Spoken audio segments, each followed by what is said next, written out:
Estamos en compañía de Sueli Rolnik y por supuesto del autor del libro Aura Latente, Ticio Escobar. Estamos transmitiendo en vivo, eh, algunos desde el Museo del Barro y otros desde Sao Paulo. Otra desde Sao Paulo. Eh, Queremos darles la bienvenida y muchas gracias por compartir este momento con nosotros. Vamos a hacer una charla descontraída. La presentación del libro se pensó así, como una charla entre Sueli, para quienes no le conozcan, aunque no creo, es psicoanalista brasileña y es amiga profunda del Paraguay y del museo también, sobre todo, creo yo, del museo, ¿sí? Ya nos ha visitado varias veces y bueno, ha lanzado su libro también acá en el museo, lo cual es fue un gran momento. Y bueno, Ticio Escobar es director del Centro de Artes Visuales, como también creo que todos saben. Es, por supuesto, el teórico paraguayo sobre no solamente del arte, yo creo, de cuestiones relacionadas con la cultura, que lamentablemente tenemos que decirlo, Ticio, es el más importante. Así que lamentablemente digo porque él es muy, ¿cómo se dice eso? Muy humilde, muy... Pero bueno, así que iniciamos cuando quieran. La idea es que ustedes vayan conversando. Nosotros, para quienes nos están mirando, vamos a estar pendientes de las preguntas que hagan. Por supuesto, quizá no vamos a poder atender todas las preguntas, pero vamos a tratar de hacerlo. Así que yo les dejo, me voy de la pantalla y apareceré solamente en algunos momentos para moderar. Así que les dejo en compañía de Sueli y de Ticio.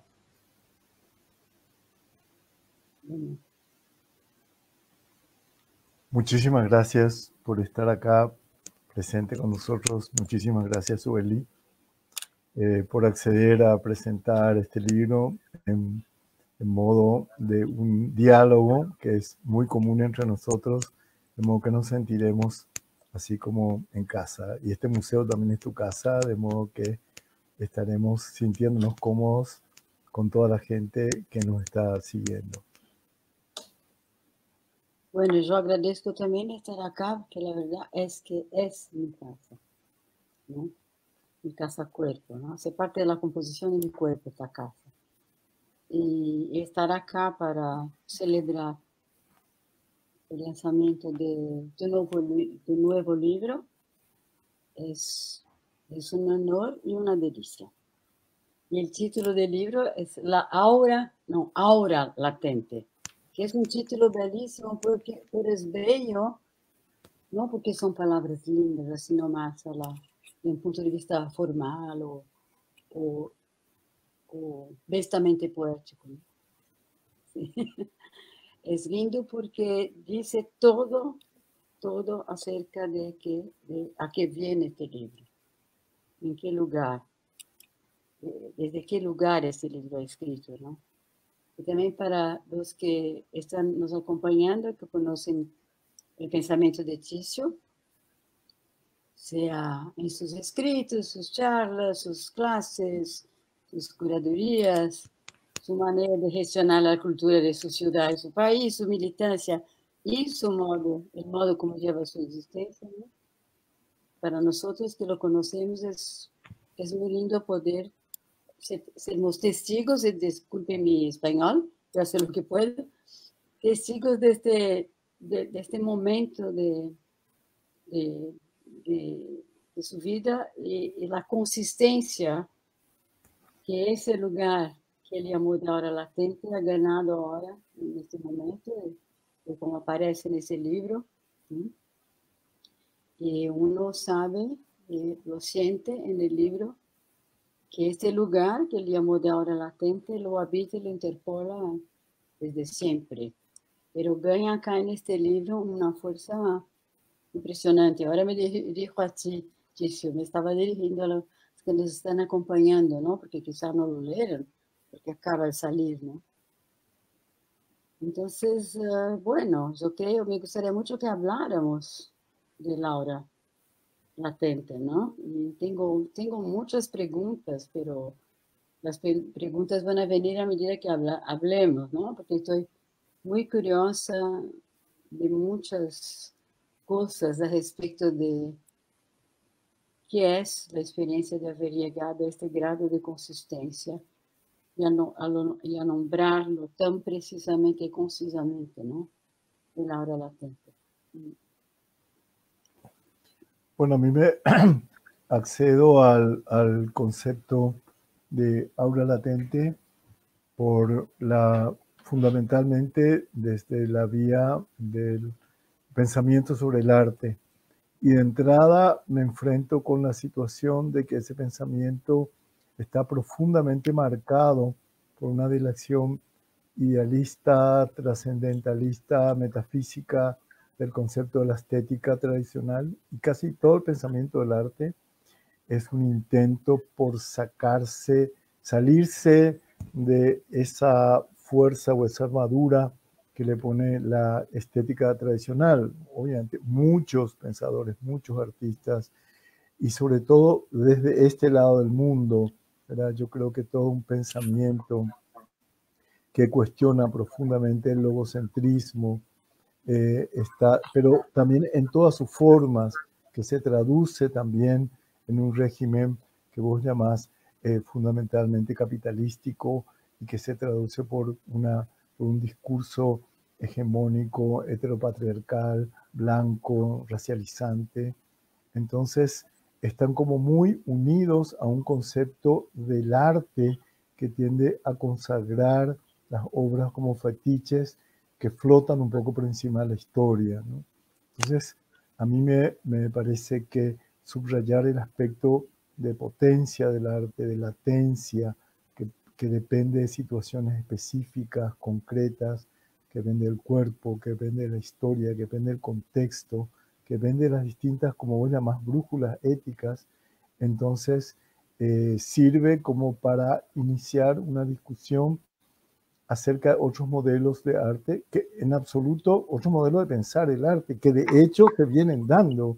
La misma crítica de arte, la teoría del arte, o el hecho de que el arte sale de sus cauces tradicionales e involucra epistemologías y hermenéuticas plurales, yo creo que habilita otro espacio que podemos llamar, si se quiere, estética, con tal de que discutamos suficientemente ese origen y ese armazón idealista que lo ciñe y lo constriñe, ¿no? Bueno, entonces, creo que tocas en un punto que me interesa muchísimo y que es un punto de mi perspectiva muy esencial para pensar el arte, que es que, como mencionaste, ¿no? De mi punto de vista, el régimen inconsciente que estructura nuestra subjetividad de blancos, blancas occidentales, modernos occidentales, antropofalo, ego, logocéntricos, ¿no? Es justamente la decisión, el bloqueo más bien, el bloqueo de una experiencia fundamental que hace parte de la experiencia del sujeto, ¿no? Que es la experiencia de los efectos del mundo, de los efectos de la cartografía social, entendida como un cuerpo vivo, ¿no?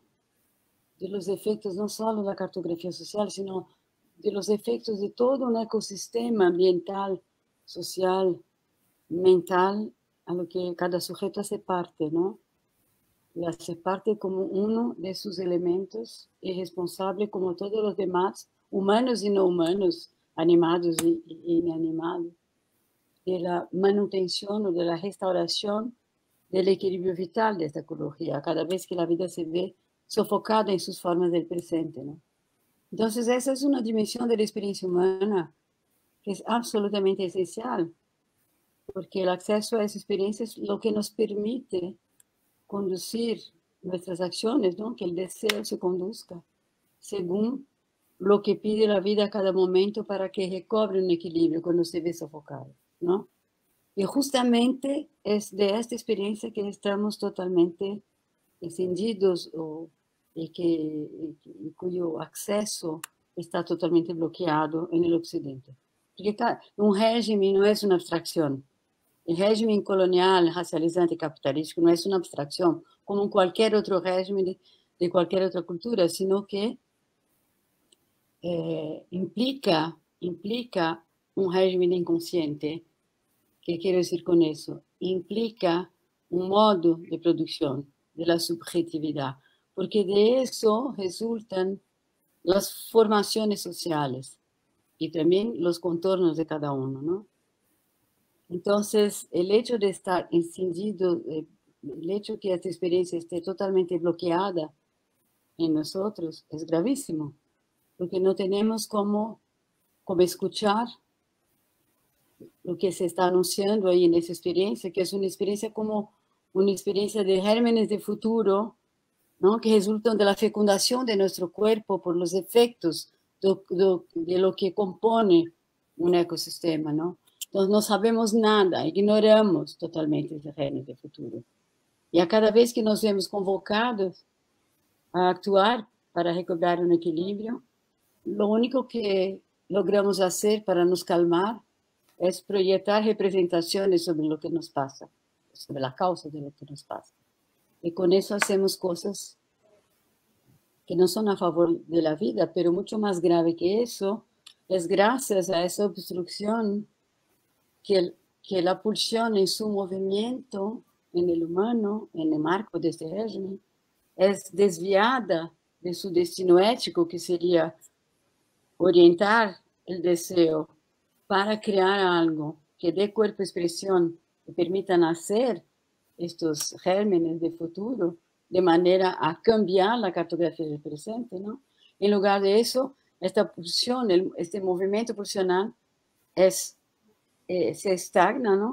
Es frenado y es desviado para producir escenarios para la acumulación de capital, no solo económico, sino que también político y narcísico, ¿no? Y para alimentar la voracidad de consumo.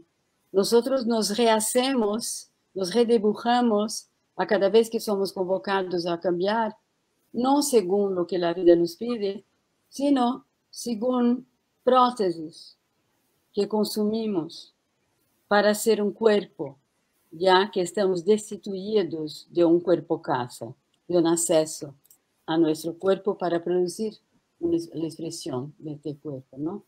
Entonces, el arte en este marco ha sido una invención del Occidente, como sabemos, el arte en cuanto a institución, ¿no? No el proceso de creación, sino el arte, donde se ha confinado la posibilidad de hacer eso y de hacerse cargo de esta responsabilidad ética, ¿no? Y todo el resto todas las demás actividades sociales están destituidas de esta posibilidad. Y ahí tu libro nos trae casi como una sinfonía. Yo, como no conozco mucho de música, creo que sinfonía es muy poco para decirlo. Debe haber cosas más interesantes en la música para traer una imagen, ¿no? Tu libro pega nuestra mano del lector y nos hace pasear, como tú dijiste, por múltiples esfuerzos que han sido hechos en la teoría del arte en el Occidente para sacar el poder de esta producción, incluso en el cómo se piensa el arte, ¿no? Porque aquel que piensa el arte, como cada uno de nosotros, es también un sujeto encendido de esa experiencia y sin acceso a esa experiencia. Entonces, cuando va a hablar, cuando va a buscar la palabra, hablar del arte, ya lo habla desde el lugar de esta obstrucción. Y eso es muy grave, porque tiene el poder de nos poner más aún en esta obstrucción. Así, lo que hace es que es muy lindo y para mí ha sido un aprendizado increíble de otra manera de relacionarse con eso, ¿no? Que somos muy distintos en eso. cómo reaccionar a esa tendencia a quedar e insistir en la obstrucción, que eso es lo que nos mueve a ti y a mí, pero la manera que tenemos para alimentarnos en el esfuerzo de salir, eso es distinta. Y tu libro me enseña una manera que me gustó mucho, que creo que me va a servir mucho, que es, en lugar de buscar solo los autores en el occidente, que logran más, se aproximar más de ese otro lugar, con sus palabras, tú buscas en distintos momentos y distintas producciones teóricas, tú nos hace pasear por eso como un paisaje, ¿no? Y tú pones una lanterna, se dice lanterna, buscando poner la lanterna en este paseo, en mínimos gestos que buscan el aura latente de esta otra esfera de nuestra experiencia, donde están los gérmenes latentes del futuro, ¿no? Y nos lleva a pasear por estos restos. Lo que me gustó mucho, así, de poder añadir a mis propios límites, ¿no? Ampliar mis límites, es que tú los encuentres, esos restos en distintos autores, y tú buscas separarlos, ¿no? Y nos ofrecer en este paseo, y al mismo tiempo muestra sus límites y sus debilidades, pero tú lo haces con una gran generosidad, porque tú reconoces la dignidad de cada uno de esos esfuerzos, ¿no? Cada uno de esos esfuerzos que hacen parte de un esfuerzo colectivo de construcción de un otro lugar, más allá de esta obstrucción o desde la posibilidad de superar esta obstrucción, ¿no? Y es muy lindo cuando vas paseando en eso, bueno, una tarea, claro, una tarea que de nosotros todos, ¿no? Y paseando por eso, tú culmina tu libro, lo digo culmina, no sé si es buena la palabra, pero tú vamos ahí, tú no, pega nuestra mano, nos va llevando a esos paisajes, y en la última parte llegamos a un otro tipo de paisaje, que es el paisaje de ciertas culturas amerindias, ¿no? Tú privilegiaste las que conoces más, dos culturas, creo que Shira y Guaraní, ¿no? Y ahí empezamos, estamos en un paisaje donde ni siquiera se plantea este problema, estamos en un paisaje, y eso es una música increíble que se escucha en este momento, porque estamos en un paisaje donde esta obstrucción ni siquiera se coloca como problema. Y que los mitos, los ritos y distintas formas de expresión que regulan la cotidianidad en estas culturas, en todo el tiempo, incluso las propias palabras, cada palabra, es portadora del alma de estos gérmenes, ¿no? Y que se expresan de distintas maneras. Entonces, y es muy lindo cómo lo haces, porque tú no haces desde una perspectiva, no tomas los amerindios como objetos para alimentar una pulsión idealizadora o una estupidez romántica, ¿no? No, esas relaciones tóxicas con esos otros, ¿no? Que hace parte de esa jerarquía maldita, imaginaria, que el Occidente creó entre distintos grupos humanos, ¿no? Que es lo que justifica y justifica la explotación y el abuso de sus fuerzas, ¿no? Vitales. Una jerarquía que en el siglo XIX recibió el fraudulento certificado de cientificidad y ganó más consistencia en el imaginario para justificar la exploración. Y es una jerarquía donde a cada escalón corresponde un valor que se atribuye a la existencia.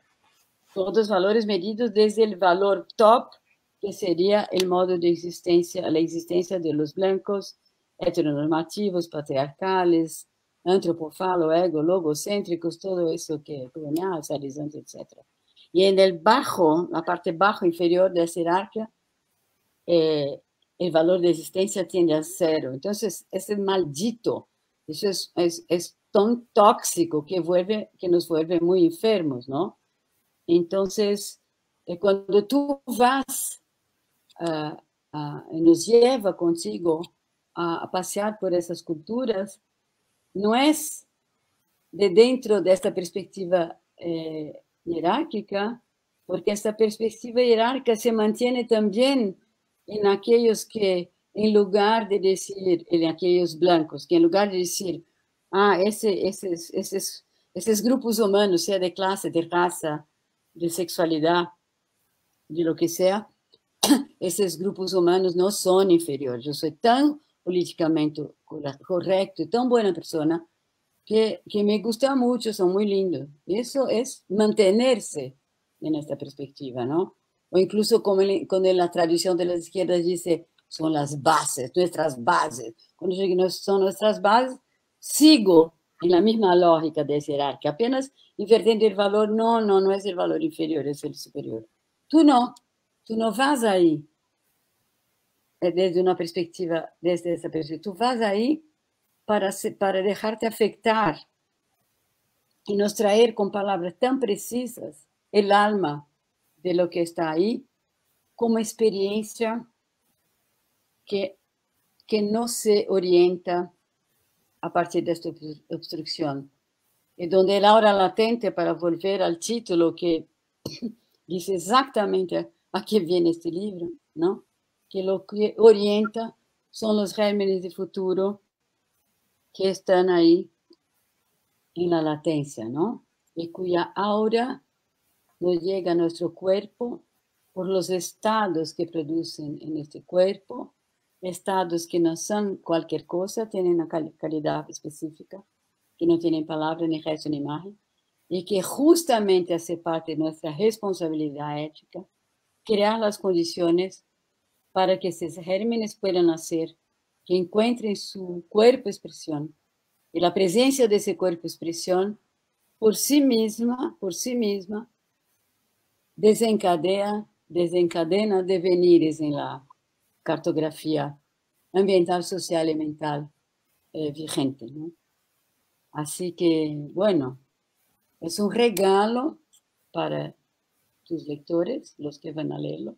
Es un regalo porque lograste llegar a un grado de consistencia en tu esfuerzo de una vida para encontrarles las palabras a esa experiencia, ¿no? Un grado de consistencia que tiene una fuerza de movilización por ser muy precisamente portador de la frecuencia de vibración de lo que estás trayendo, ¿no? Tiene un poder de movilización en nosotros que, claro, solo podemos agradecer, porque como yo dije en el inicio, quizá esa es la experiencia más esencial del sujeto humano. Y poder salir de esta obstrucción es el reto de la resistencia micropolítica, porque si uno no sale de eso, no basta lograr en la esfera macropolítica más equidad en la distribución de lugares y de bienes, de acceso a bienes materiales y inmateriales, aunque eso sea lo mínimo que se puede desear, ¿no? Pero no basta, porque si no se trabaja para deshacer esta obstrucción y acceder a esa esfera donde se da el aura latente, ¿no? Y ponerse, participar a su manera, cada uno con sus potencias, de esta construcción colectiva para darles un lugar, para darles un cuerpo, ¿no? Si no se hace eso, nuestras acciones y nuestras ideas tienden siempre a reproducir este mismo régimen inconsciente, lo que resulta siempre en formaciones sociales basadas en ese abuso de la vida, ¿no?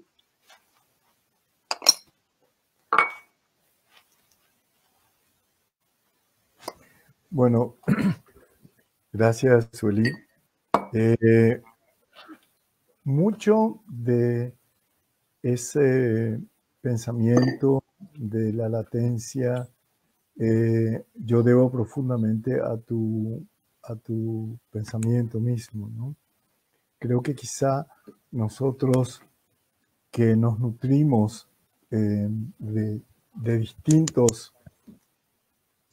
fuentes, un poco desesperadamente para construir o buscar, y eso da una fuerza también, no siempre uno toma lo disponible y quizá el valor está en identificar la utilidad y la fuerza de eso que está disponible, de la latencia de eso que está disponible. En varias ocasiones hemos conversado nosotros de un carácter casi autodidacta, por más que Sueli fue discípula de Deleuze y Guattari, trabajó y vivió en París muchos años y trabajó con ellos y con mucha gente. Básicamente su pensamiento también tiene esa fuerza salvaje, para citar a Lévi-Strauss justamente, de poder tomar, alimentarse, esa antropofagia que hablaba el movimiento brasilero del 22, ¿no? Que nos vuelve a nosotros. Yo más bien entiendo desde ese punto de vista la posición de colonial, ¿no? Esa posición de poder hacer, tomar, alimentarnos así descaradamente con lo que se tiene a mano en función Descaradamente me gusta. descarada, ya sé, ir tomando esos distintos elementos. Y a mí tu pensamiento me enriqueció muchísimo, primero en el concepto mismo de dimensión micropolítica. Mi pensamiento sobre lo político, unido siempre al arte, estaba más bien situado desde el aspecto, por lo menos enunciado, por más de que vos varias veces identificaste fuerzas micropolíticas en eso, en un terreno de combate macro político, las luchas por las igualdades, las luchas por la recomposición de unas cartografías inequitativas fundamentalmente y por dar lugar objetivo a minorías postergadas de todo tipo, ¿verdad? Y obviamente, sin en absoluto negar la dimensión macro y la importancia de esa dimensión política, poner en los afectos sobre el cuerpo, la dimensión de subjetividad, el trabajo del inconsciente, el trabajo fundamental del deseo, que son aspectos que hacen cambiar muchísimo una perspectiva.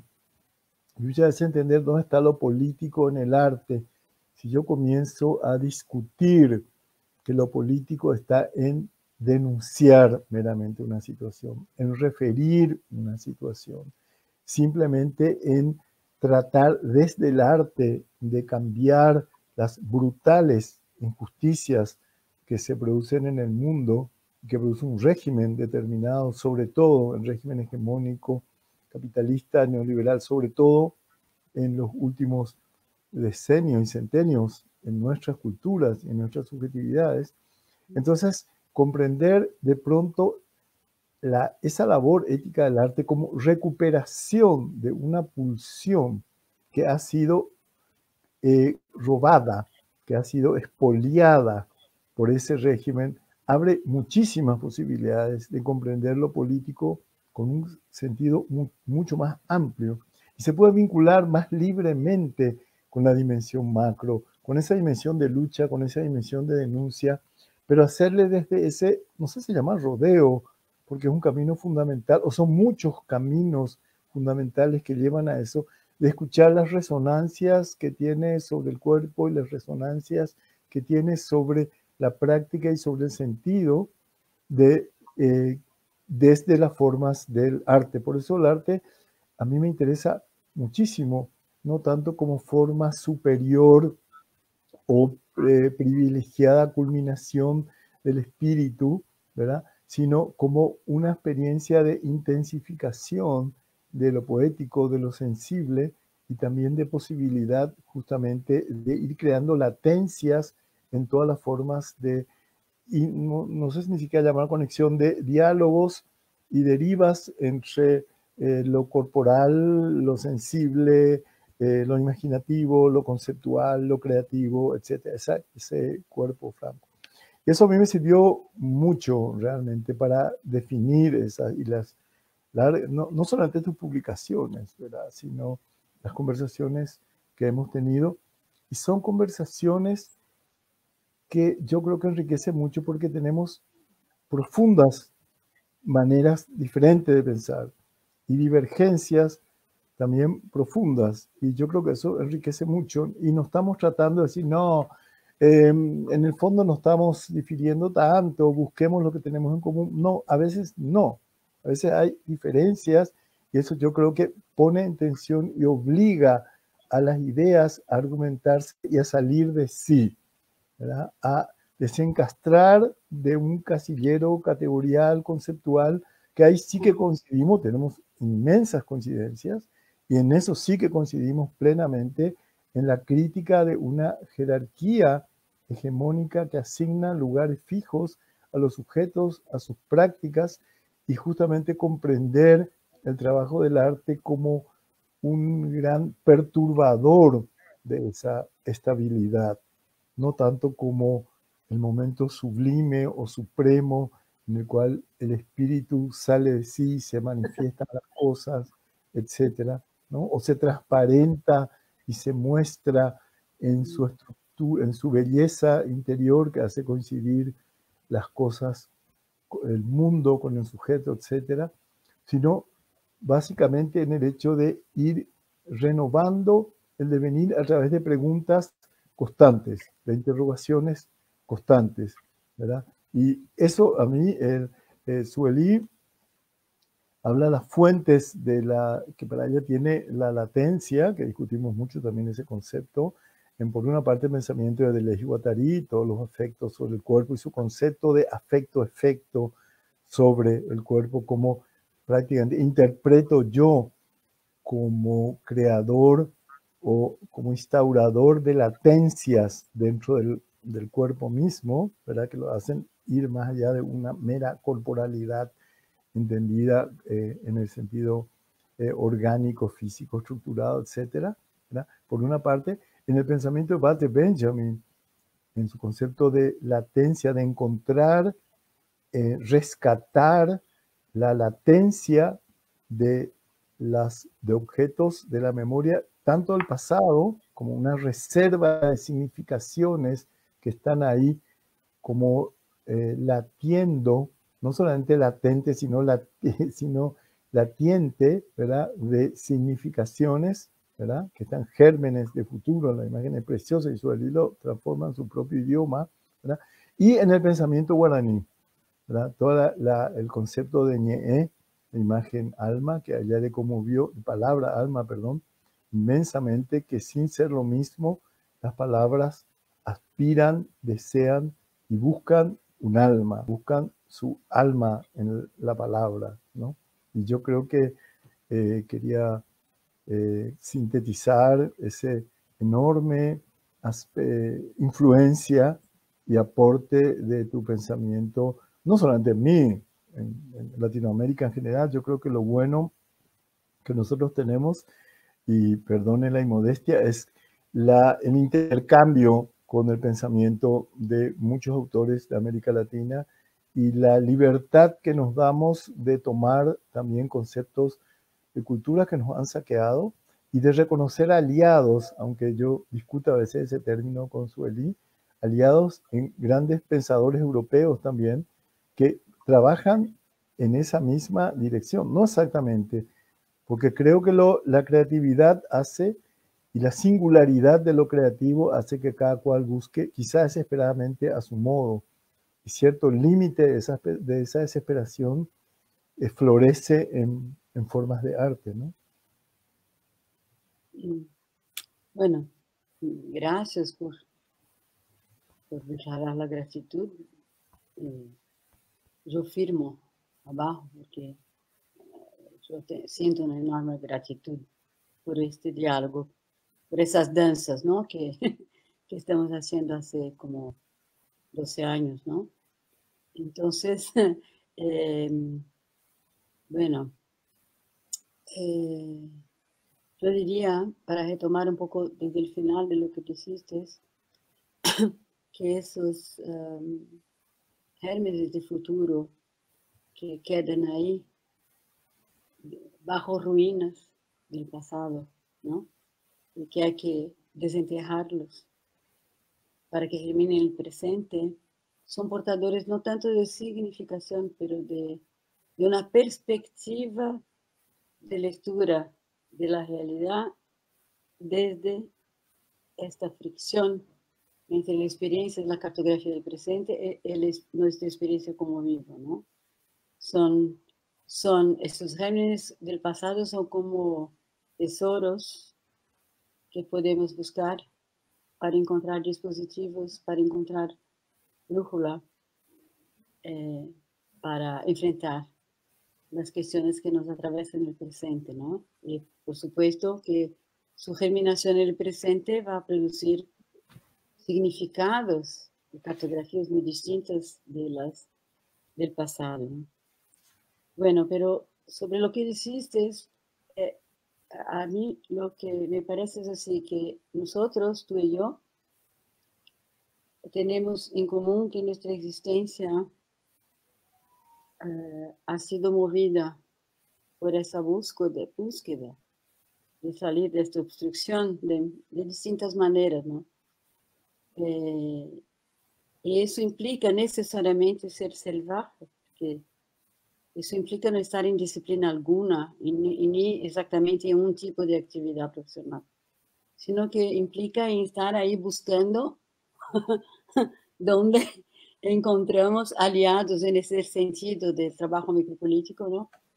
Para salir de eso. Y eso se encuentra en cualquier campo, entendiendo que el pensamiento no es como nosotros blancos aprendemos, el pensamiento no es teórico. El pensamiento teórico es una de las prácticas del pensamiento. Hay pensamiento en cualquier acción. Hay pensamiento en el arte, como hay pensamiento en la canción popular, como hay pensamiento en un movimiento social, ¿no? Yo creo que sí, el hecho de sermos latinoamericanos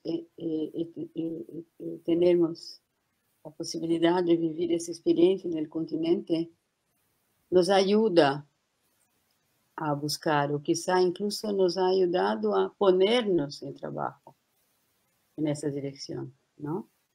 Yo siempre digo que, claro, hay mucha gente en Europa que admiro muchísimo, y muchos movimientos y todo, pero yo no tengo más ganas de ir a hablar en Europa, disculpe decirlo, solo en América Latina, porque el trabajo para movilizar el acceso a esa dimensión en general en Europa es tan exhaustivo, porque es como si tuviéramos que, como si hubiera, esta obstrucción está tan empedrada que tienes que tener un guindaste, no sé si dice guindaste, esas cosas, esas máquinas enormes para... Grúas, ¿eh? como grúas. Grúa. Hay que tener grúas para sacar esto, ¿no? Esas piedras. Y es muy cansativo, ya no tengo edad para eso, ¿no? Yo tengo que elegir dónde puedo ir, que no solo esta movilización es posible, como recibiré muchas indicaciones de cómo seguir, ¿no? Para dónde, con qué, ¿no? Es muy... Y necesito este alimento y ya no tengo edad para perder tiempo. Bueno, entonces yo creo que tenemos en común esta búsqueda. Tenemos en común algo que es inherente a esta búsqueda, que es ser salvaje en el sentido no transdisciplinar, sino indisciplinar o adisciplinar, más bien, porque no es contra la disciplina, es al lado, ¿no? Y cada cuerpo cumple esa tarea a su manera. Cuando yo digo a su manera, eso no tiene a ver solamente con lo más obvio, que qué tipo de cosa ha construido su experiencia vital, qué tipo de repertorios culturales, qué tipo de cosa, ¿no? Desde su educación infantil hasta todo lo que encontrar. Pero más bien yo creo que cada cuerpo tiene un conjunto de potencias específicas, ¿no? Donde logra actuar la vida con más plenitud. y es totalmente singular eso.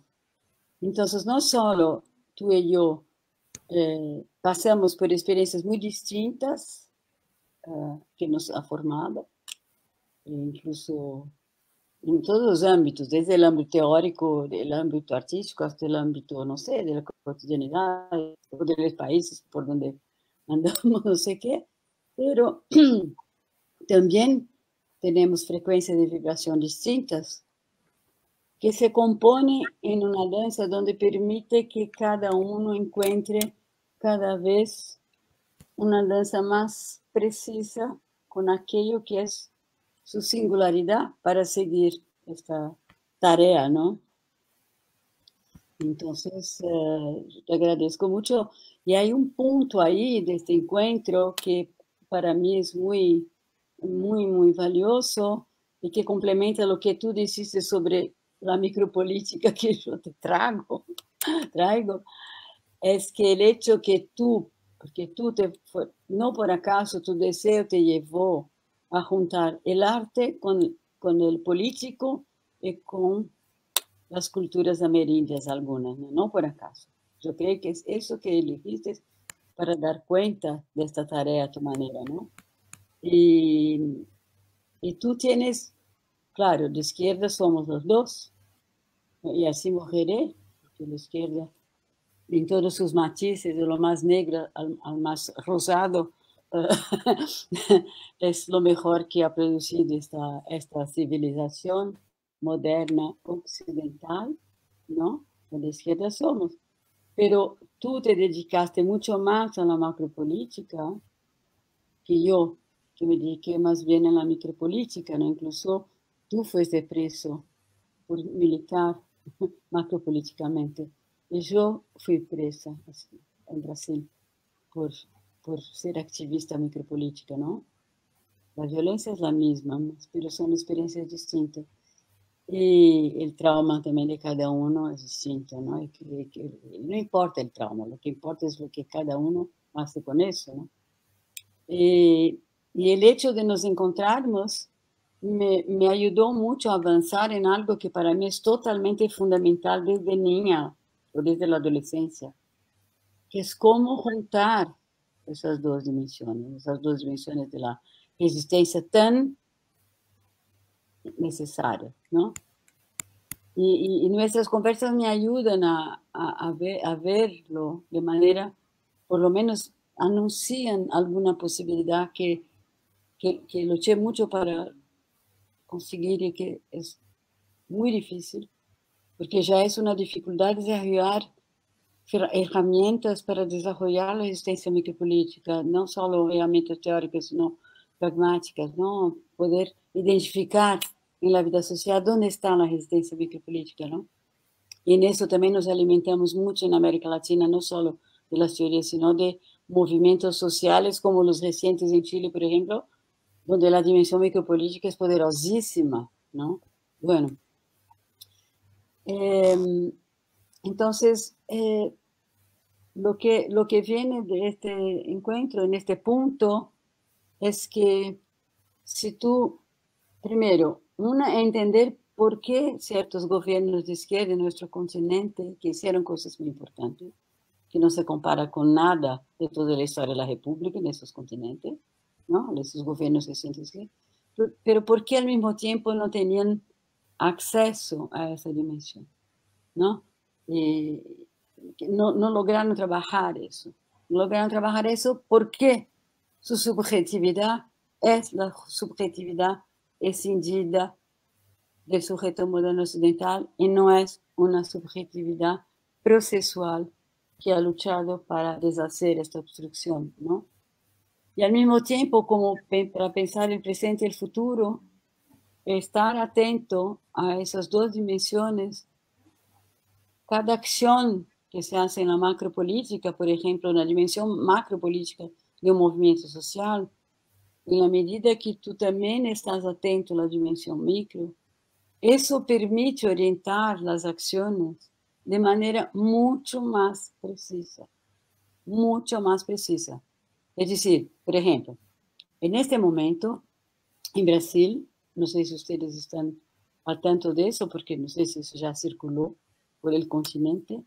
El movimiento negro, que ya venía desde los 70, más bien macropolíticamente hablando, y que más recientemente, gracias a los gobiernos del Partido de los Trabajadores, muchos negros han tenido acceso a la universidad, ¿no?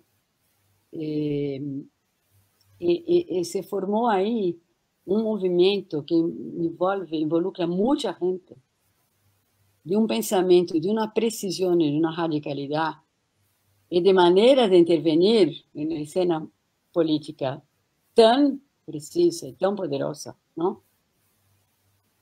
Y ahí este es un ejemplo de cómo, al mismo tiempo que un negro brasileño puede participar de un movimiento y pensar la cuestión de la opresión y hablar desde este lugar, es decir, como se dice en portugués, lugar de fala, el lugar del habla, ¿no? ¿No? Ocupar el lugar de un habla que ha sido silenciado, que es el lugar del habla desde ese lugar, ¿qué lugar ha sido silenciado? El lugar del oprimido, de lo que está abajo en esta jerarquía maldita que cafetina nuestro imaginario, ¿no? Puede hablar desde ahí, es decir, ocupar su lugar de habla y al mismo tiempo, es divino, palabra idiota, ¿no? Pero es muy poderoso, ¿no?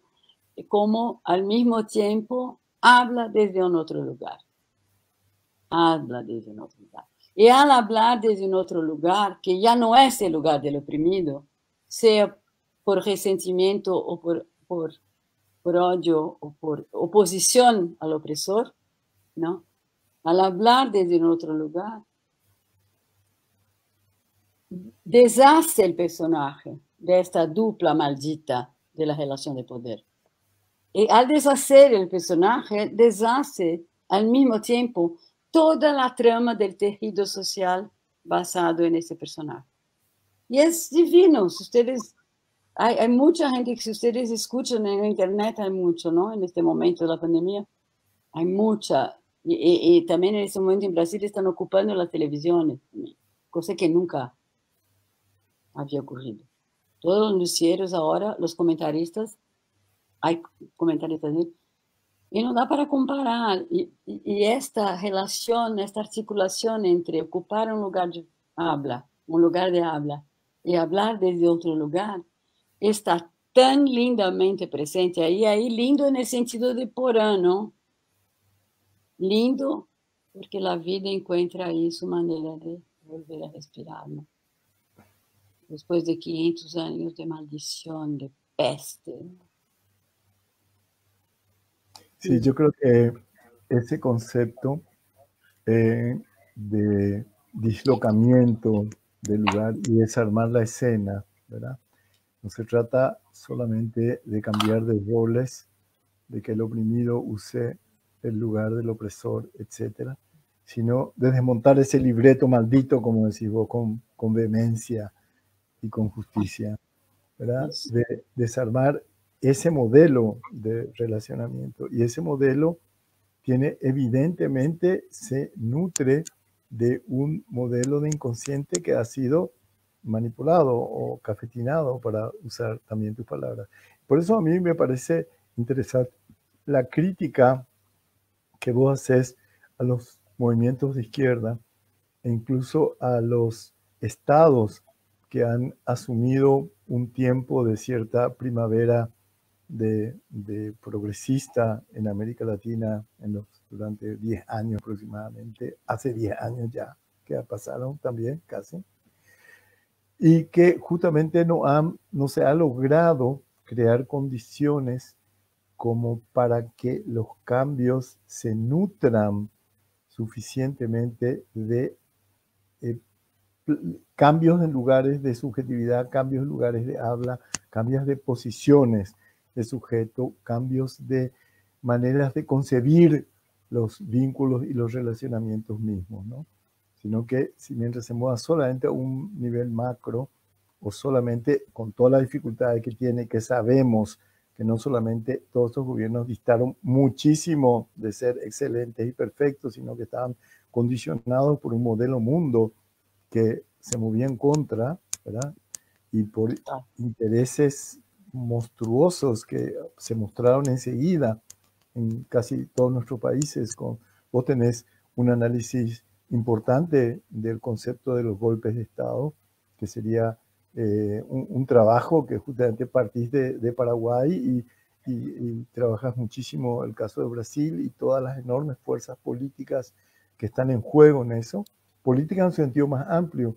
Y lo interesante de ese concebir de vincular, yo creo, lo político con el arte, es obligar tanto a que las diferentes, no digo las dos dimensiones para no caer en un binarismo de nuevo, sino las diversas dimensiones, niveles y discurrires y devenires que acontecen en esos ámbitos puedan cruzarse y generar otro tipo de situaciones y están latentes, son fuerzas latentes realmente que deben ser activadas en situación y según proyectos que no tienen un libreto predeterminado.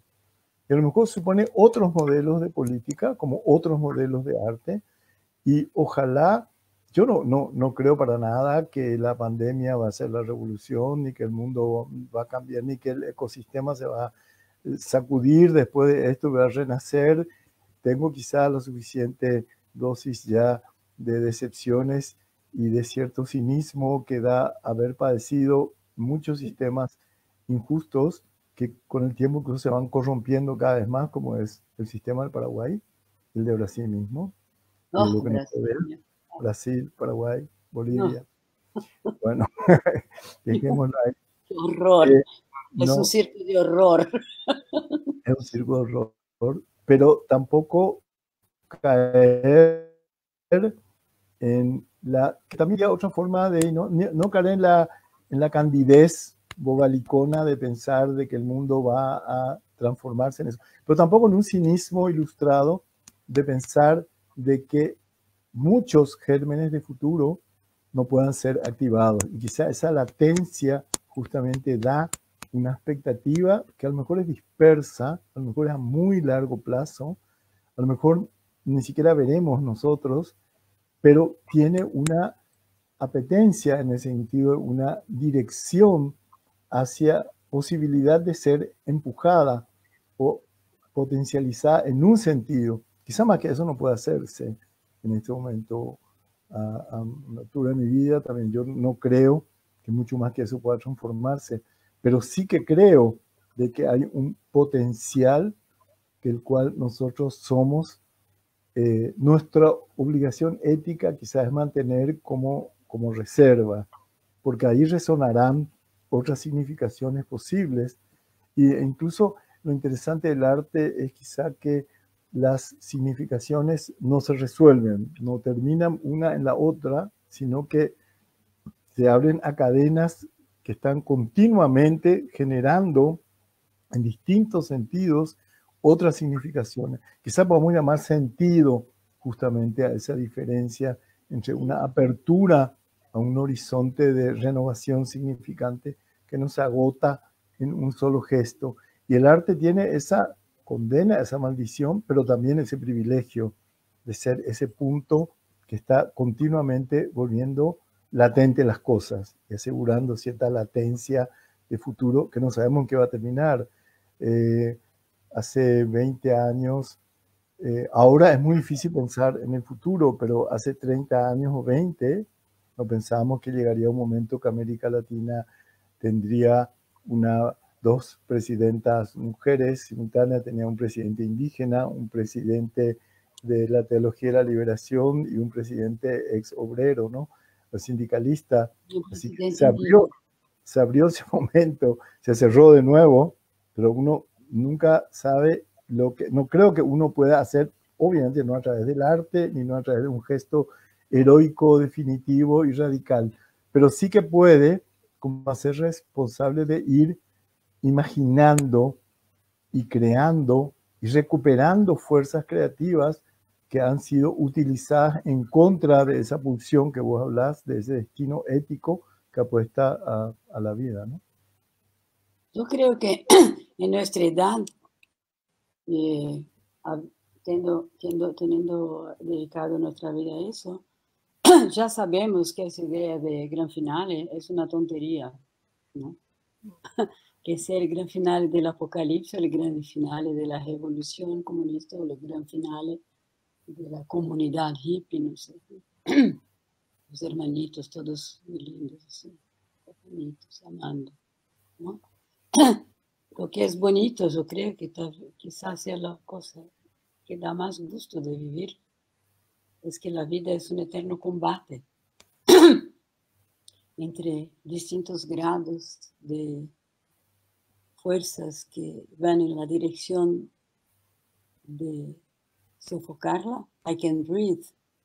No oso usar I can breathe porque eso pertenece al movimiento negro y a una situación muy específica de violencia física. Pero podemos tomarlo, me permito tomarlo para pensar que es la vida que no, can't breathe en este régimen, ¿no? Entonces, entre fuerzas que sofocan la vida en diferentes grados, porque a mí la idea de pulsión de vida y pulsión de muerte no me agrada, en psicoanálisis. Só hay pulsión de vida, pero en diferentes grados de afirmación. Y cuanto más bajo ese grado, menos recursos el sujeto tiene para hacerse cargo del devenir necesario. Entonces, son bajos grados de potencia vital, o como Nietzsche lo llamaba, bajo grado de voluntad de potencia, ¿no? Que infelizmente traducieron por power, por poder, nada a ver. En este combate, ¿no? Que va de lo más sofocante a lo que más logra ponerse en proceso de creación, lo que más logra afirmar la potencia de transfiguración que es inherente a la vida para que siga, porque lo que la vida quiere es seguir, ¿no? Este combate nunca va a terminar. Y lo que resulta de ese combate va variando.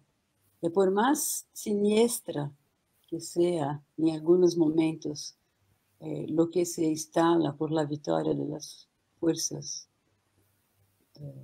necropolíticas, ¿no? El combate sigue. Y son momentos. Yo creo que teníamos como seres de izquierda que somos, desde que nacimos y así seremos hasta la muerte, abandonar la idea de progresista. No tiene a ver con progreso, esa tontería de esa jerarquía, ¿no?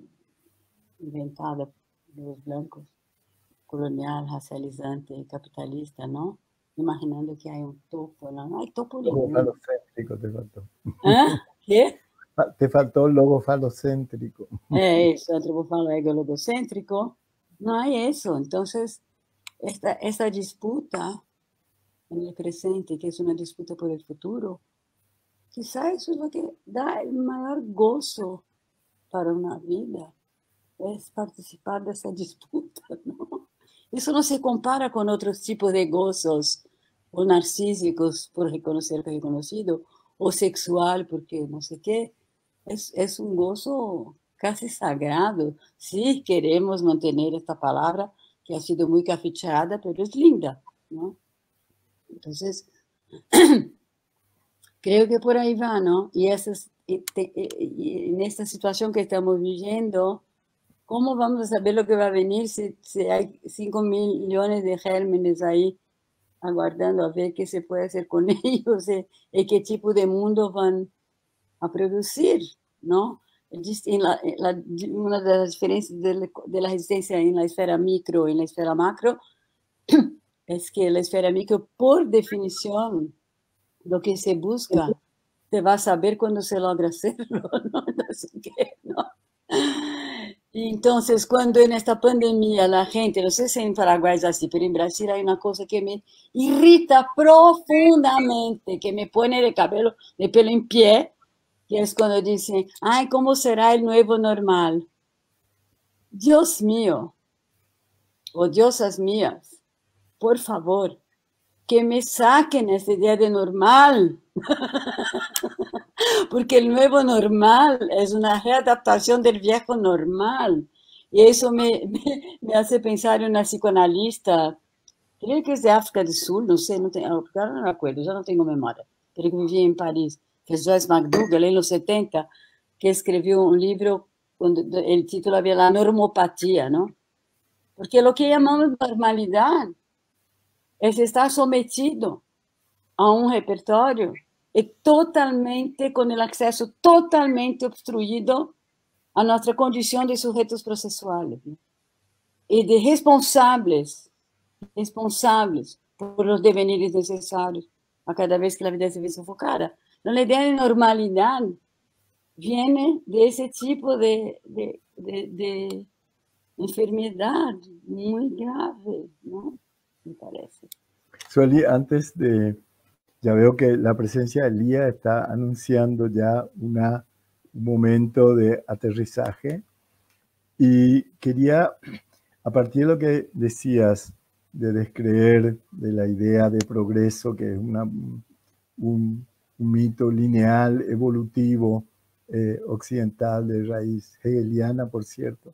Y de gente que acredita en el gran final, que sea Sí. el apocalipsis o el paraíso. Paraíso es la cosa más intediosa que uno puede imaginar. Es la propia imagen de la muerte, donde la vida no se mueve más, ¿no? Sí, el concepto de teológico de Dios como de aceidad, como coincidencia de acto y potencia, entonces el Dios inmóvil. Pero yo quería recuperar algo de tu pensamiento, que es también, así como por una parte, descreer de esa idea de progreso como final feliz, o como conducente a un final feliz que jamás llegó a ninguna parte. O infeliz, que es o infeliz, más bien se acercó a eso que al final feliz.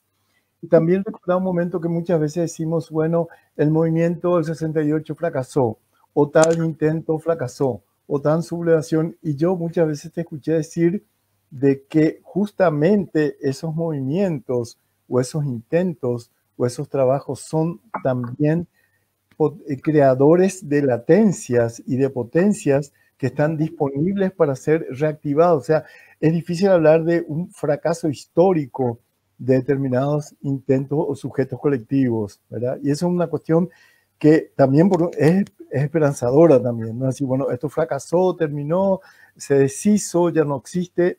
Bueno, quiero decirte que una última palabra sobre eso. Si terminamos no con un final feliz, pero con un cierre lindo. Con un final, feliz. ¿Cómo lo llamaríamos? No es un final feliz, es un final pulsional. Y ético, no un final moral. Ya que te gusta la palabra porá, un final porá. Porá.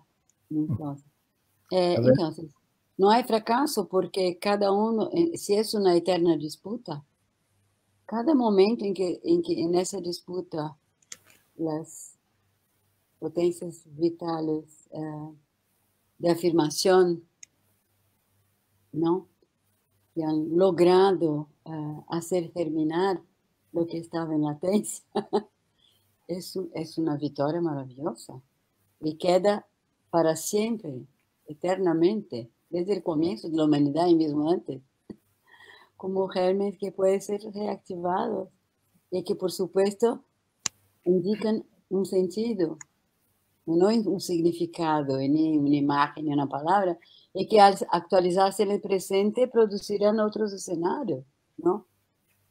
Y eso quedan ahí eternamente, hacen parte de la construcción mismo física, no sé, orgánica de nuestros cuerpos, están ahí, en nuestro DNA, ¿no? ADN se dice, ¿no? Entonces, la única cosa que uno puede creer, desde mi punto de vista, es la vida. La vida no para. Bueno, y hacer lo que cada uno puede para estar a la altura, ¿no?, de lo que la vida nos pide. Eso es la mayor delicia que uno puede desear en su existencia. Las delicias son ustedes. ¿Eh? Las delicias son ustedes. Qué lindo piropo, Pau. Eso es un final feliz. Eso es lindo. Sí. No, y no solo lo digo yo, lo están diciendo un montón de gente en el Facebook, están felicitando, están están hablando tanto de Ticio como de Sueli, sobre todo muy contentos de estar acompañándonos.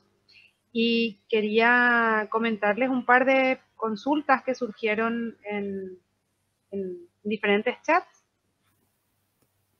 ¿Les podría hacer esas preguntas? Sí, claro. ¿Sí? Bueno, Bueno, antes de hacer esas preguntas, quería decir a todos que nos están acompañando que yo creo que el libro va a estar online, que lo lean inmediatamente, que es como un medicamento muy bueno para esos tiempos. Mejor que tomar remédios psiquiátricos, que lo tomamos cuando creemos que estamos en el vacío. No hay ningún vacío, chicos. A ver, Lía, tu pregunta. bueno, Alexis Yebra pregunta, así tiró una pregunta y hizo, ¿cuál es el espacio desde el cual late Laura? ¿Puede continuar a latir en el seno de un mercado mundializado? Por favor, don Ticio Escobar. Yo creo que ese es el gran desafío. Casi en este momento la ideología, yo no sé si cabe ya hablar hoy de ideología, yo creo que estamos en un momento post-ideológico así duro. Pero el pensamiento hegemónico nos impide ver que haya un más allá del espacio del mercado. Y por de pronto, quizá justamente la idea de gérmenes de futuro o de puntos de latencia sean como minas así puestas en un campo adverso que tienen la posibilidad de ser activadas en un sentido u otro. Quizá yo no un concepto de pensar desde un afuera del sistema que venga a desarmarlo, sino pensar dentro mismo como furtivamente, y no solamente desde América Latina, no solamente la izquierda, no solamente los movimientos sociales. Y no solamente el arte. Y no solamente en arte, exactamente, sino que hay una enorme, muchísima gente que está trabajando en detectar esos momentos o en sembrarlos o en recuperarlos, ¿verdad? O mantenerlos o en activarlos, ¿verdad? Yo creo que el mundo está, a pesar de todo, sembrado de puntos de latencias, ¿verdad? Que están ahí.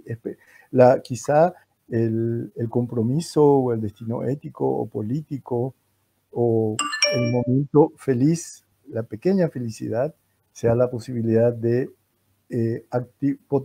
activar uno de esos puntos, volverlos presentes.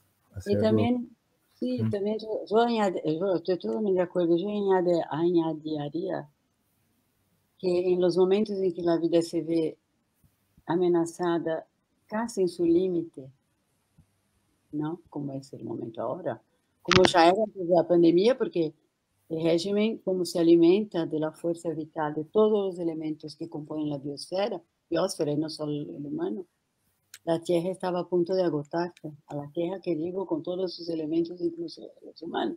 El grado de precarización a que llegamos es la misma cosa que el grado, el límite del climático, de perturbación climática que estamos y por ahí va. Entonces, y la pandemia vino como que frenar esta máquina, claro, por un segundo. Nadie es ingenuo acá, ¿no? Incluso la máquina encuentra maneras de aprovechar, incluso, por ejemplo, fraudando, haciendo capital con fraudes de los propios equipamientos de salud, ¿no? Es una cosa así, de una maldición, ¿no?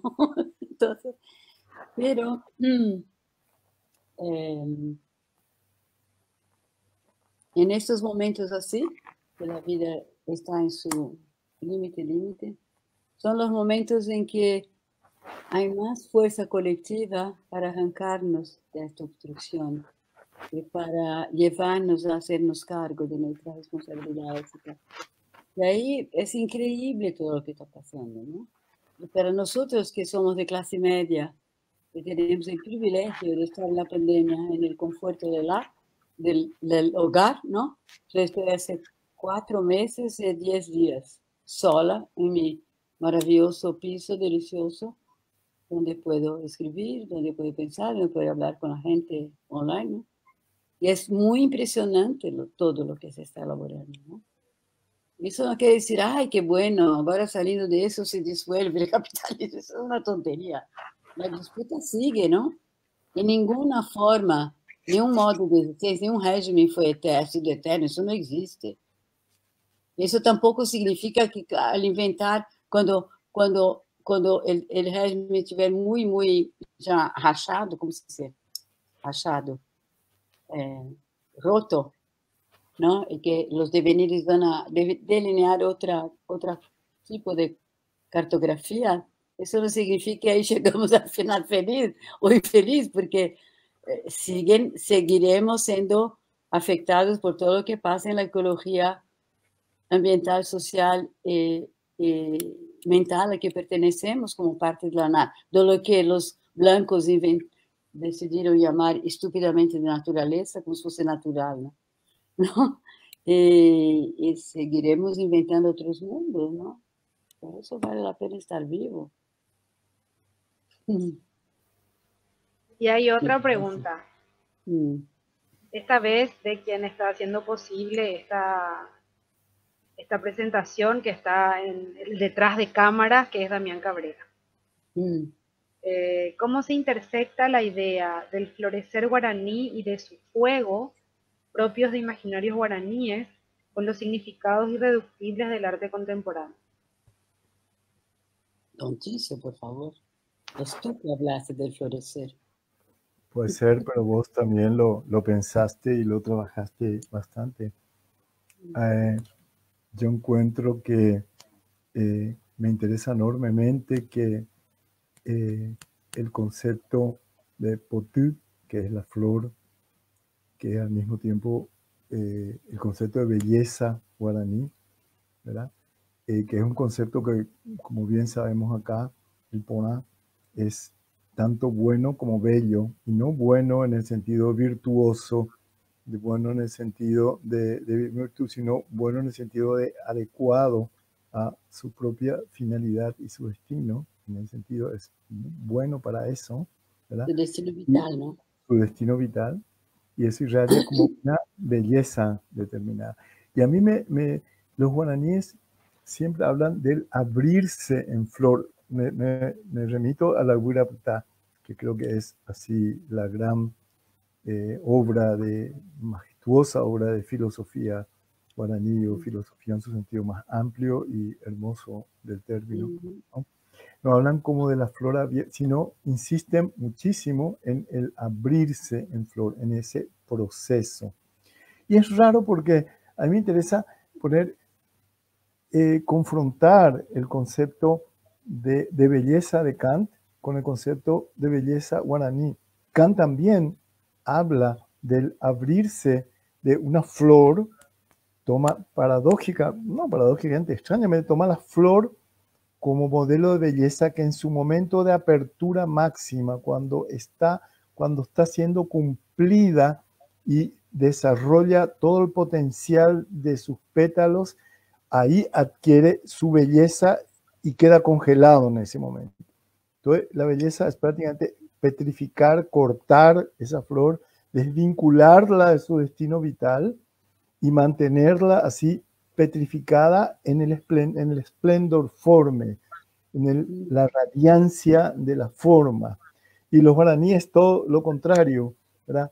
Ese momento de potú, de la belleza, es un momento que continuamente se entreabre, continuamente, y es un momento en el cual también se equivale la sabiduría con la belleza, ¿verdad? Entonces, y es un momento continuo de entreabrirse, y es un momento continuo de el momento de florecer, más que el momento de devenir flor, ¿verdad? Que no se desvincula de su destino pulsional, vital, ¿verdad? Sino sigue apuntando continuamente a él, simplificando así espantosamente lo que son pensamientos completamente complejos, pero para ceñirnos solamente a la pregunta de Y Damián.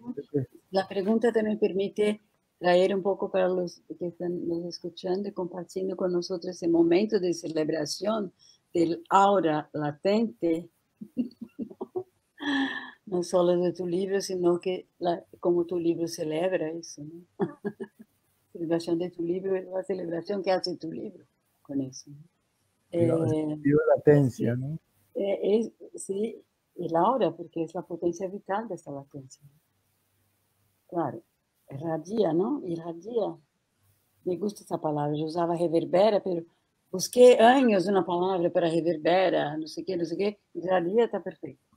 Pero reverbera es muy lindo también. Reverbera es una linda palabra. Ah, mas irradia me gusta. Bueno. Entonces, entonces es un ejemplo cómo haces en tu libro, porque buscas en Kant algo que incluso como imagen se hace una conversación con una imagen de la cultura, de ciertas culturas, para lucir, ¿no? Que era esta palabra, ¿no? Pero al mismo tiempo muestras cómo el límite donde ha esbarrado Kant al quedar en este, por ejemplo, en este ejemplo, al quedar en este esplendor formal, ¿no? La plenitud, ¿no? De este esplendor, la forma, mientras que para el guaraní el abrirse sigue, ¿no? Incluso eso es una respuesta para la primera pregunta, el abrirse nunca va a parar, sigue, ¿no? El abrirse de la flor, ¿no? Incluso en los campos más llenos de agrotóxico, se encuentra una manera de abrirse, ¿no? Y bueno, entonces, ese es un ejemplo como un gran pensador de la tradición occidental hace un esfuerzo en esa dirección, pero por estar él mismo obstruido a lo que escapa a la razón en su cuerpo, porque está bajo este régimen inconsciente, colonial, racializante, capitalista, no logra llegar ahí, ¿no? Y ahí tú traes los aliados indígenas, aliados, no en el sentido de los soldados que van a hacer la masa de las luchas con nuestras bases sobre las cuales nos vamos a poner para ganar la lucha, sino aliados en el sentido que también están en ese esfuerzo, que logran hacerlo bien, que nos permite hacerlo mejor, ¿no? Entonces, eso es un ejemplo de cómo tu libro, haciendo esos confrontos, y lo que me gusta es que lo hace de una manera muy generosa. Me estás atacando, Kant, está diciendo, mira qué esfuerzo ha hecho, cuánta inteligencia, todo, cuánto esfuerzo, ¿no? De una vida. Y mira dónde es baja, ¿no? Mira cómo no escapa el chito, ¿no? Quiero compartir con ustedes dos preguntas más. ¿Sí? Una de Mara Fonseca. Pregunta entonces, ¿el abrirse en flor tiene relación con la sabiduría? Sí, totalmente. Total. Justamente la característica de Ñanderubusu o Ñamandú, que es como sería el equivalente a una deidad o un principio superior, está equiparado al abrirse en flor. Y él mismo llevan la corona guaraní, todas las coronas, tanto el yehuacá como la canguaá, tanto los paintaulterá, de los buga, como de los abá, llevan los potí, que son flores entreabiertas, y llevan acá, sobre la cabeza directamente.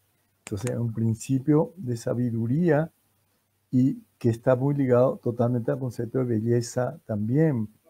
Para el nombre del gentilicio Paintahuiterá es los bellamente adornados por la flor, o los tocados por la flor, adornados, embellecidos con la flor, ¿no? O sea que evidentemente ese principio, yo les recomiendo así como enfáticamente leer el Aigura Putá, una fuente de sabiduría, que todo lo que estoy diciendo es así, queda una cosa gris y desvaída al lado de la potencia que tiene esa palabra en la cual realmente ahí pueden encontrar esa respuesta de la sabiduría concebida como un proceso también de apertura, de abrir. Ellos repiten continuamente, hay un verso que ellos repiten, el abrirse en flor, el abrirse en flor, el abrirse en flor. No es y no lo hacen la flor abierta, sino el abrirse en flor, el momento de apertura de la flor, ¿no? Eso es muy, muy interesante, porque, bueno, la pregunta era sobre la sabiduría, ¿no? La sabiduría es muy distinta de conocimiento.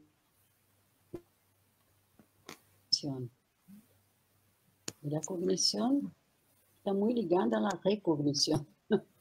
La cognición está, que es muy importante, que es una función muy importante, está atrapada en un cierto repertorio sociocultural, ¿no? Le permite manejarse ahí, ¿no? Y situarse a uno mismo, al otro, etc. Y a lo que pasa. Mientras que la sabiduría es el saber propio de la perspectiva pulsional, vital, ¿no? Y también hay que recuperar esta palabra, porque esta palabra también quedó atrapada en una tontería tipo, los viejos tienen mucha sabiduría, ¿no? Fíjate que volviendo al tema anterior y el concepto de sabiduría, en guaraní el sabio es arandú, y arandú significa aragendú, el que escucha el tiempo.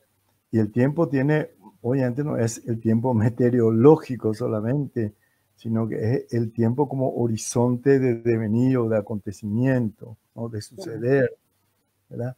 Y eso, lograr oler, y ese olor que pasa por el cuerpo, por una facultad del cuerpo, ¿cómo dirías vos, cómo afecta en mi cuerpo ese tiempo, ¿verdad? Es siempre singular. La sabiduría es siempre un constructo singular, cómo se construye a partir de ese afecto que es el escuchar, el tiempo, ¿no? Y escuchar en su sentido más amplio de percepción también, ¿no? Sí, o de afecto, ¿no? Porque percepción está más bien, para mí, ¿no? Claro, en mi vocabulario, está más bien ligado a percepción, está ligado a esta otra esfera de la experiencia subjetiva, que es la esfera personal, que es la esfera donde uno se sitúa, la esfera de una cierta cartografía de significados, de representaciones, de maneras de existir, ¿no? Y la percepción no es virgen, ¿no? La percepción siempre está asociada a representaciones que uno tiene, porque a través de eso uno proyecta esas representaciones de lo que ve, de lo que escucha, y lo atribuye un sentido. Es lo que nos permite vivir socialmente, ¿no? Y mientras que lo que estamos llamando de sabiduría es el saber del afecto, ¿no?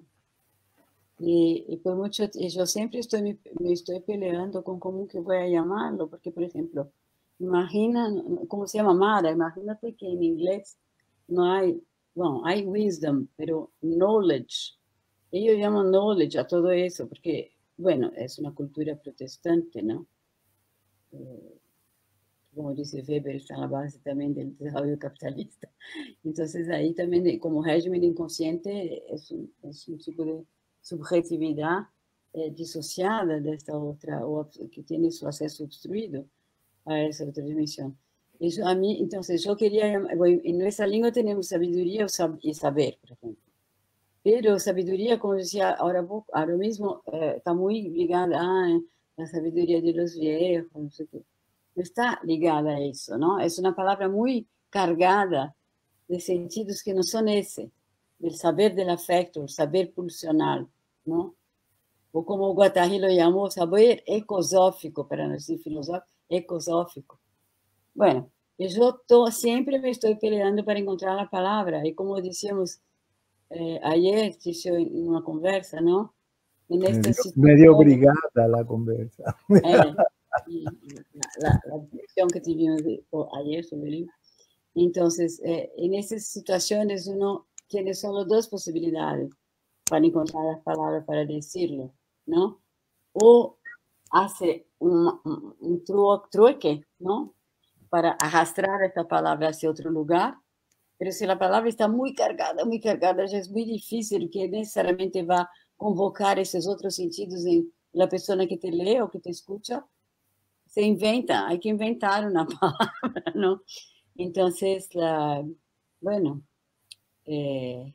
esta palabra guaraní es perfecta, es mejor, porque ya dice a que viene, ¿no? La escucha de los gérmenes del futuro que se anuncian ya en tu cuerpo por su fecundación de las fuerzas de la ecología social, ambiental y mental de que haces parte, ¿no? Y así yo lo llamé intuición en algún momento, pero intuición también está tan cargada.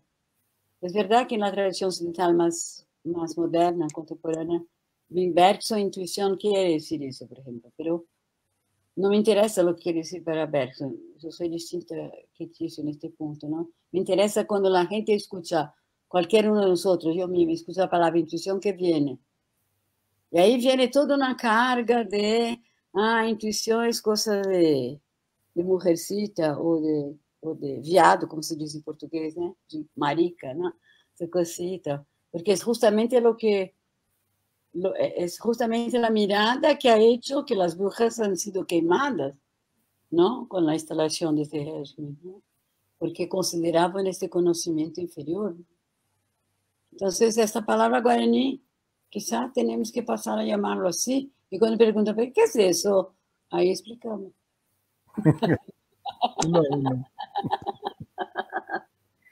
Bueno, y la última de las preguntas dice, ¿piensan que hay maneras de pensar, es de Franco Palacios, perdón, dice, ¿piensan que hay maneras de pensar la vida latente fuera de las grandes ciudades o en ciudades alternativas?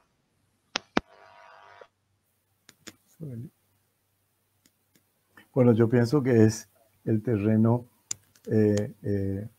más auspicioso y más propicio para pensar esas fuerzas que están latentes, pero realmente yo creo que esa voluntad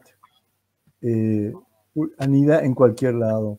Y justamente yo sostengo que aún en los terrenos más adversos hay terrenos propicios que se prestan más como fuera de la ciudad y lugares apartados. De hecho, florece casi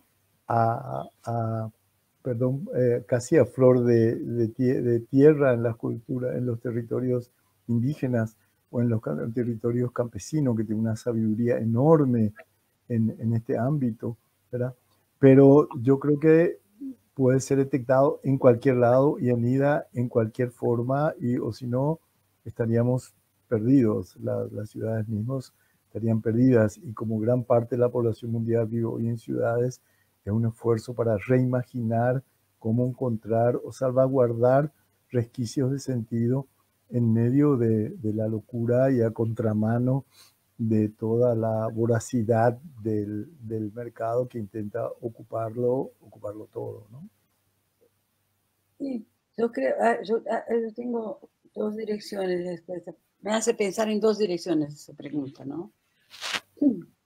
Una es que justamente se trata en cada situación con lo que compone una ecología ambiental, social y mental, encontrar la manera de conquistar, ¿no? De desarrollar la sabiduría, encontrar la manera en este marco de encontrarla, de lo que se va a crear a partir de ahí, porque lo que eso desencadena en el deseo, que es el deseo de nosotros que responde a esos alarmes vitales, lo que va a orientar el deseo es un proceso de creación de algo, para que lo que se escucha gane su cuerpo, expresión, ¿no?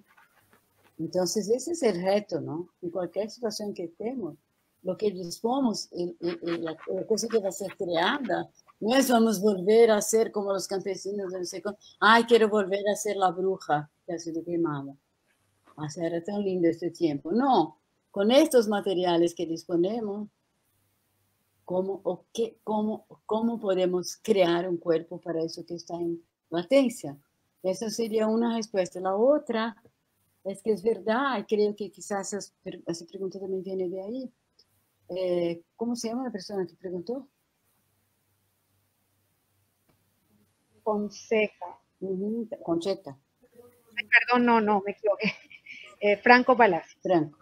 No, yo creo que también, Franco, una cosa que está pasando mucho en los últimos tiempos, con toda esa cosa de ecología, que ha sido es un movimiento tan importante cuanto el movimiento LGBTQI, cuanto los movimientos transraciales, como los movimientos indígenas, ¿no? Es lo que, como ciertos movimientos sociales, como el de Chile recientemente, antes de la pandemia,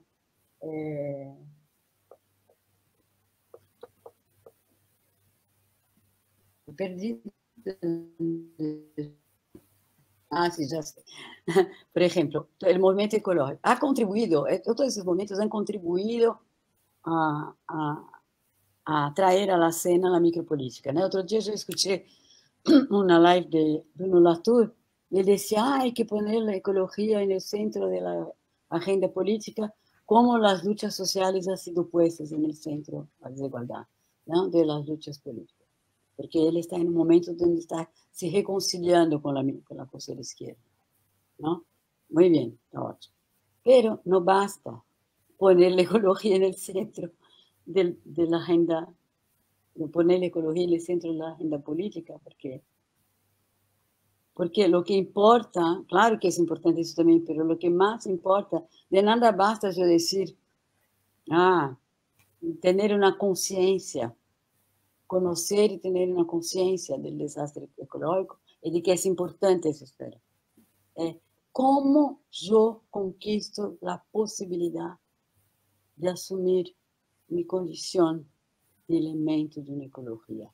Eso es un trabajo que no se aprende en la escuela, que no se adquiere cambiando de ideología, no sé qué. Es un trabajo de cada uno consigo mismo en su campo de relaciones muy sutil.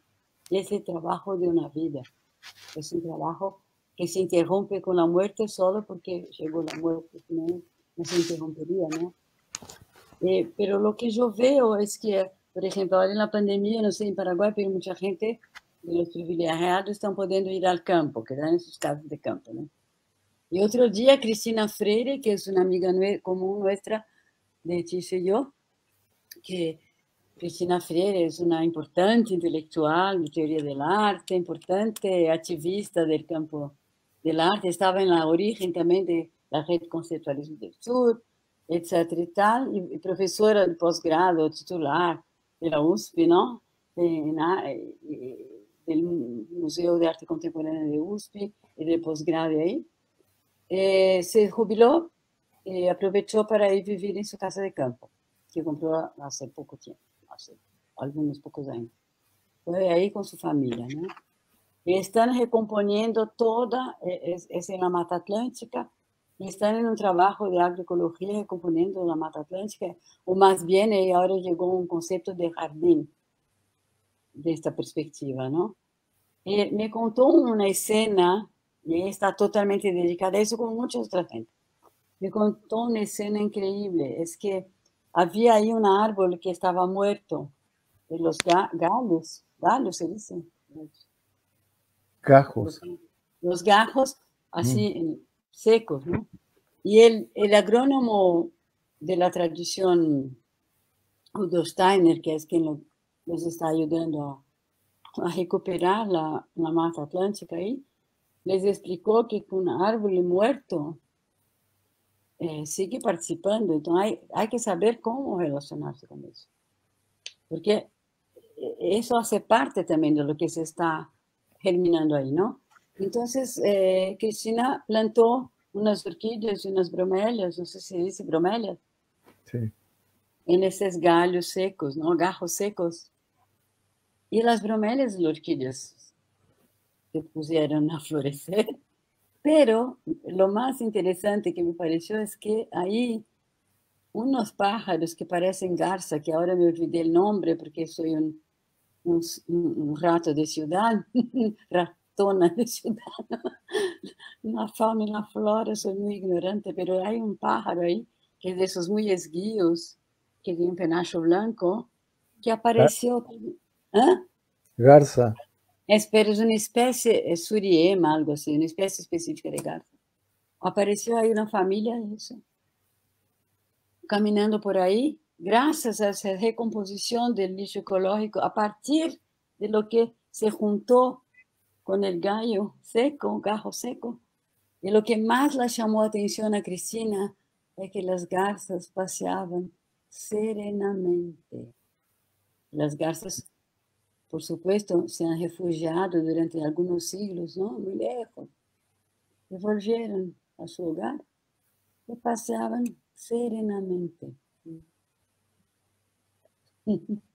Hermoso. Cristina es una Así bellísima es. persona. Así es. Ella es chico. Es posible pasear serenamente. Depende de A eso deberíamos apuntar. Depende de cuánto nos proponemos a desarrollar esta escucha. ¿Cómo es la palabra para sabiduría? Escucha del tiempo.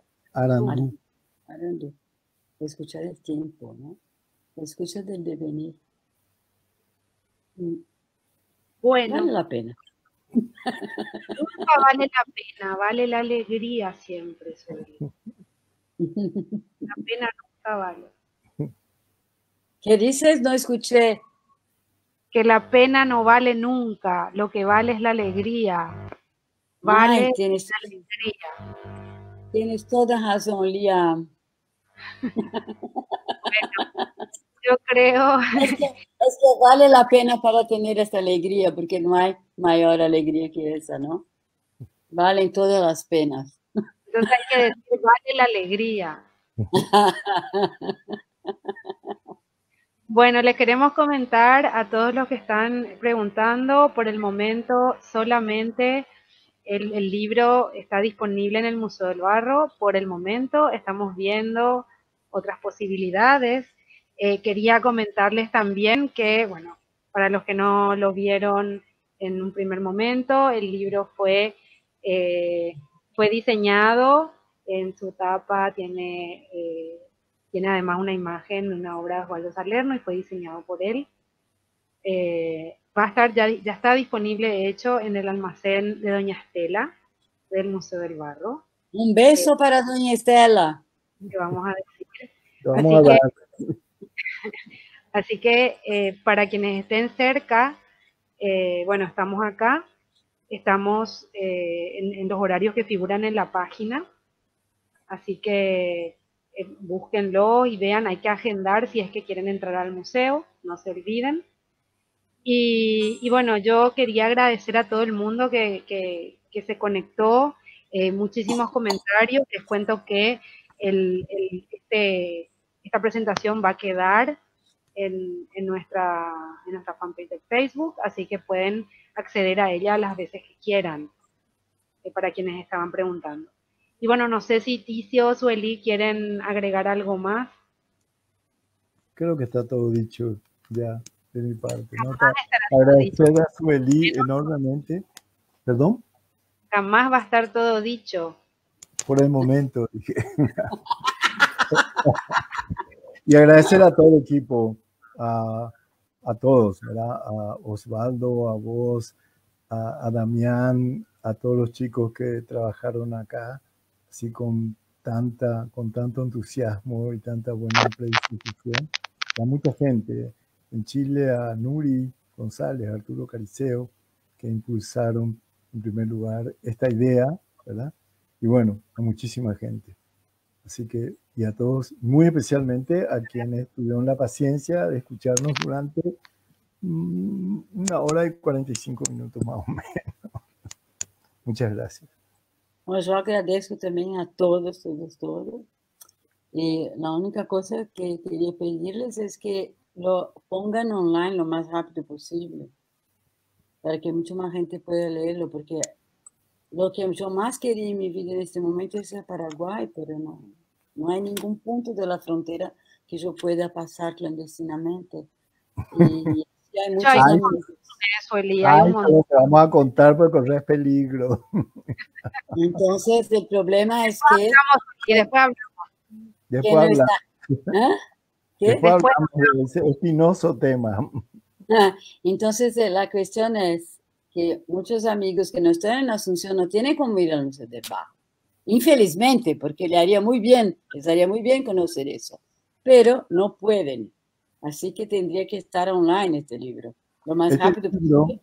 es una producción del museo y el museo paga con sus propios fondos y tiene que venderse una parte básica para poder reponer el costo del libro. Mi querido Don Tirso Escobar, los libros online se venden. Ya sé, Se querida. venden online. acuérdate que nosotros estamos en Paraguay, Sueli. ¿Ah? Acá no tenemos ni PayPal en Paraguay. No, debe haber una manera, no es posible. Pero vamos Ya pensaremos. Te nombraremos agente de ventas de él. Va a vender, yo te conozco, va a vender más de lo que se publicaron. Bueno, gente, muchísimas gracias. Muchas gracias. Chao, gente. Todos, todas, todes. Bueno, para terminar este acto de presentación, yo quisiera hacer una mención especial a ciertas personas a quienes agradezco por distintos motivos por la participación que tuvieron en este libro. En primer lugar, y en forma muy destacada, a Nelly Richard, que no solamente escribió el prólogo en condiciones apremiantes y complicadas, sino que nutrió siempre mi pensamiento con diálogos fecundos, con lecturas de sus textos, con aportes fundamentales que ella ha hecho y sigue haciendo al pensamiento latinoamericano y que dan pistas fundamentales para encarar la relación entre lo estético, lo político, lo social y sobre todo desde una perspectiva poética y estética que en ningún caso cae o permite caer en ninguna forma de denuncialismo. Nelly es una referencia indispensable para mí y es un honor que ella escriba el prólogo de este libro como lo ha hecho en otras ocasiones con otras obras mías. También a Roberto Amigo, a quien ha escrito la contratapa del libro, dentro de una tradición que es más que mero formalismo, sino que tiene que ver como una palabra final y una mirada sintética, clara y lúcida que él tiene sobre mi pensamiento, de un pensamiento que yo admiro y que trenza el extremo rigor teórico con la poesía. A Osvaldo Salerno, que no solamente ha impulsado este trabajo, sino que se ha encargado de la diagramación y la edición y la publicación en tiempo récord, en 15 días. Por distintos motivos tenía que salir ya este trabajo. Entre esos distintos motivos estaba mi ansiedad porque saliera y él movilizó todo el aparato y tanto instrumental como, digamos, imaginario, como para que esta obra esté hoy presentándose. A Damián Cabrera y a Lía Colombino, quienes cité ya, que facilitaron no solamente la tecnología y la infraestructura logística de este trabajo, sino el apoyo constante en cuestiones técnicas, en cuestiones de contenido, que siempre constantes, ¿no? A Derly Esquivel, que se encargó casi en tiempo real de la corrección de todo este trabajo y las revisiones posteriores, a Miguel López, encargado de la diagramación y de la puesta en imprenta de este trabajo, ¿verdad? A Jazmín Escobar, que me apoyó día a día, estando cerca siempre mío a distintos niveles hasta el último momento de la presentación, que fue hoy mismo. A Maru Escobar, que me acercó conceptos fundamentales, que lo viene haciendo desde siempre. Mi nexo así más claro con cierto pensamiento ligado al psicoanálisis, los traigo de ella. Y en fin, a todo el equipo del museo, que me resultó fundamental para la puesta en presentación de esta obra. Muchas gracias.